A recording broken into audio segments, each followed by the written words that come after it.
Ola, somos Sergio e Noa e damos vos a benvida a nosa homenaxe a un dos escritores máis prolíficos da primeira metade do século XX en Galicia. E de quen estás a falar, Noa? Pois de Ramón Otero Pedrallo, de quen vai ser? Hoxe estamos aquí porque este ano 2026 é o ano oteriano. E que é iso do ano oteriano? Pareces un pouco perdido. Pois ben, o Parlamento de Galicia decidiu homenaxear a Ramón Otero Pedrallo este ano con motivo do seu 50 aniversario do falecemento e o centenario da súa obra Guía de Galicia. Pois para levar a cabo esta homenaxe poderíamos primeiro falar un pouco da súa vida e obra para rematar cunha representación dun capítulo dunha das súas novelas culme. Que che parece? Parece fenomenal. Imos aló!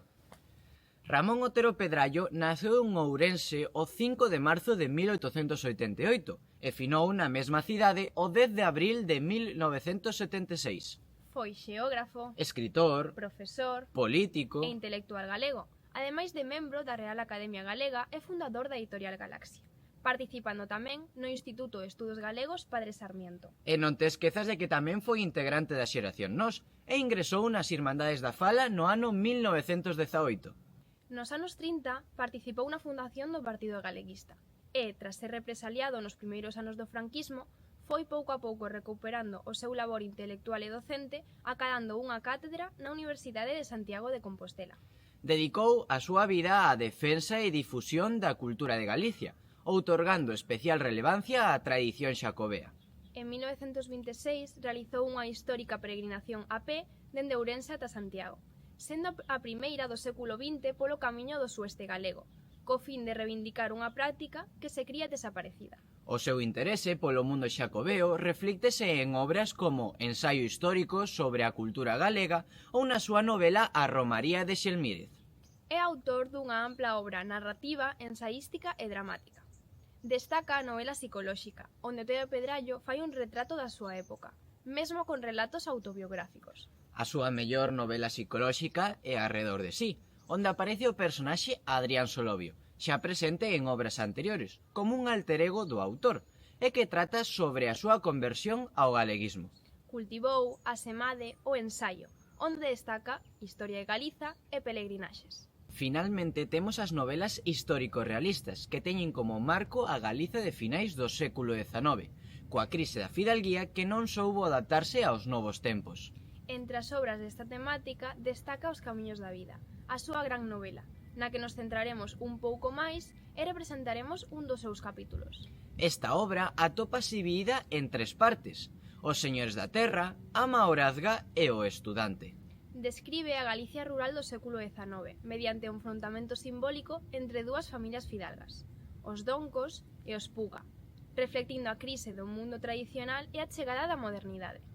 Na primeira parte, preséntase a decadencia da fidalguía rural galega, a través da familia dos Doncos, pola súa incapacidade de adaptación aos cambios económicos e sociais. Na segunda parte, amósase o ascenso da burguesía moderna e capitalista representada polos Puga. E na terceira, reflíctese o enfrontamento simbólico entre ambos modelos e a transformación definitiva da sociedade galega do século XIX. Entre as características propias do escritor destaca nesta obra, sobre todo, a descripción detallada do mundo rural galego, así como tamén a fusión entre a historia e a ficción. Tras a súa morte, a Fundación Otero Pedrallo e a Fundación Penzol conservan a súa biblioteca e arquivo, e no ano 1988 dedicóuselle o Día das Letras Galegas. Agora damos paso á representación adaptada dun dos capítulos de Os camiños da vida, As trenzas louras.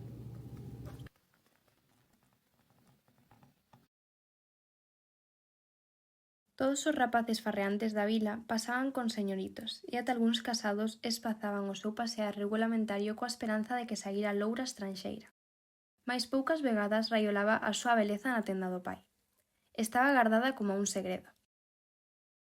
Era unha mociña de 17 anos, lanzal igual que a palla do centeo, unha gris serenidade de ceo do norte no feitizo dos ollos e os cabelos louros, viventes de por sí, recollidos e pendurados en dúas longas trenzas de ouro outonizo, de fibras de luz.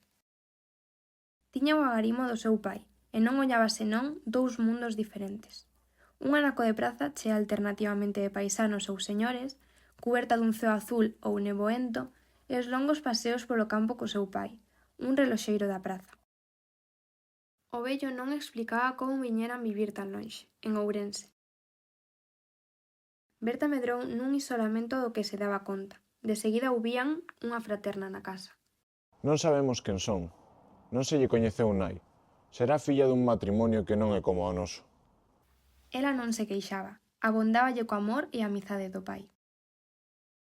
Nunha ocasión baixou a Ourense o Farruco Doncos para que lle taxaran unhas pulseiras e alaxes. Chegou á tenda do Suízo con ánimo de vendelas, mais viu a filla no mostrador e só demandou o prezo. Dende aquela pasou moitas vegadas en Ourense, vestiu a moda e paseaba polo Soportal. Un outono fixéronse noivos con moito segredo. Que non o saiba meu pai. Choraba ela. Parecíalle unha infidelidade. Logo pensaba, Eu vivirei sempre nesta terra, é a miña. e soñaba cun pazo labrego, coa dignidade de muller dun señor de caste. O Farruco ocupaba en Ourense unha posición especial. Soamente tiña amigos de pouca cousa. A xente sabía a historia do irmán maior e murmurábase da desfeita da casa noutrora tan sonada. Este collía o camiño de Trasouto pola mañá.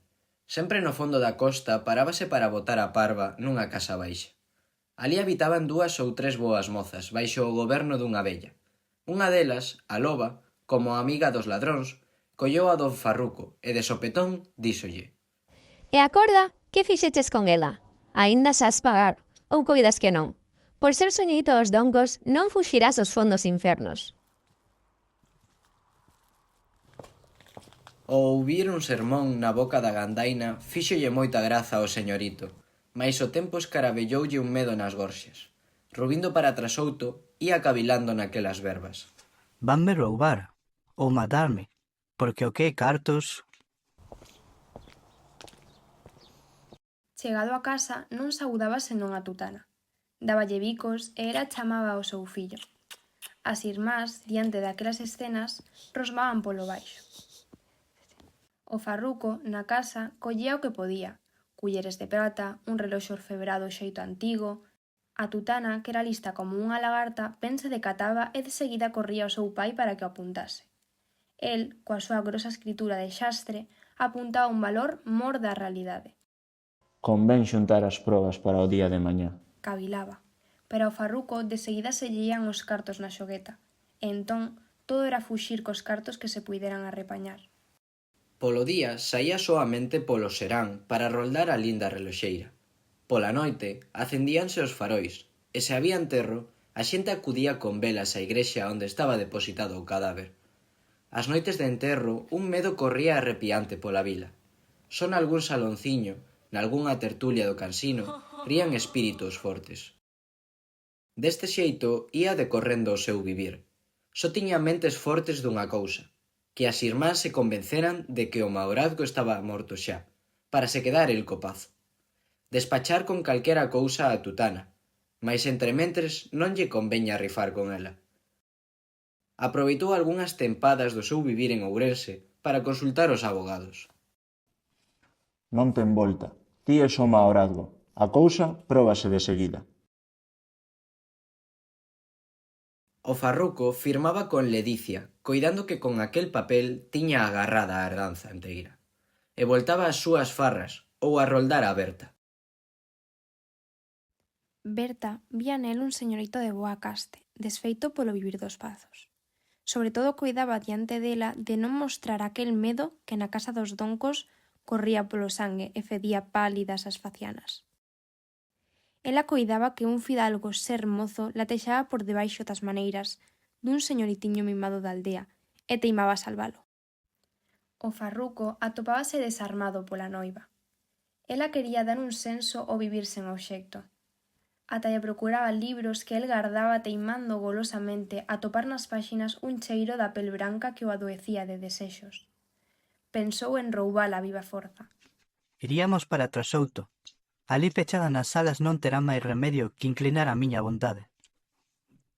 No segundo inverno dos seus amores, o vello reloxeiro ficou doente no leito. Amargurado por non poder traballar, descansaba na filla. Ela movíase e acudía ao mostrador e ao coidado do pai. Entón, o farruco empezou a entrar na tenda. Falaban baixiño e ollaban pasar os graves señores dos soportais. Un serán atopou a Berta desfeita en báguas. Endexamais a vir a chorar. Coidou que o pai estaría morrendo. Ela contoulle o caso en poucas verbas. Lembraste daquela muller que nos fitou longamente dende fora a ver a dous seráns? O farruco ben se lembraba. Pois hoxe plantouse aquí. Díxome só, señoritiña, non teña medo do que lle vou dicir, mais prégolle que non esqueza os meus consellos. O seu noivo é unha cobra maligna, só a quere perder. No sangue da súa caste non entra nin chisco de piedade, nin sequera de amor. Fuxa del, pechalle a porta, aínda que lle doa, amo agradecer. Aquí ten un farrapo que le emporcou. Filla dun enforcado. Sorriu con falseiro desprezo Dongos. Naqueles días foi atrás Souto e atopou unha conxuración completa contra el. As irmás e as tutanas dispoñan de todo. Non o quixeron recibir e volveu a Ourense coa bolsa baleira, desfeito de rabia, canso e comesto polo desexo de facer algunha cousa digna dun home. Comeu só, lonxe dos compañeiros, nun figón calquera dunha canella rachada polas cantigas das mozas perdidas. Laiábase un vento de invernía ao se enfriar por las rúas da vila. Adoecido e o tempo claro no seu desexo, cruzou unhas hortas, choutou muros e apegouse á fiestra da Berta por onde falaba con ela. Fixou un sinal, decorreu un tempo.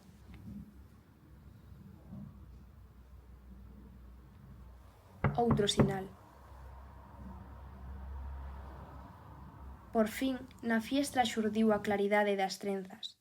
Estaba moi atafegada, ordenando os reloxos e as alaxes na tenda. Non quería que o farruco entrara. Berraría, e dun pulo de gato choutou na casa e dixo: Se berras, berrarei o máis forte, e todo Ourense saberá que me franqueaches a entrada. Mais non temas, soamente quero bicarche as mans, axeonllado aos teus pés. Déixame saír pola porta da tenda. Non hai ninguén na praza. Polas hortas morderanme os cans como un rapineiro. Como espertou o pai? Como fixo para chegarse á tenda ao pobre doente? A primeira ollada, o vello notou o roubo. Berta! Tremeu, chamou. Berta! Deitada tras o mostrador, afogada polas mans finiñas, o branco colo de cisne lixado e sanguento de mordedelas. Só vivían as louras trenzas esfiadas no chan.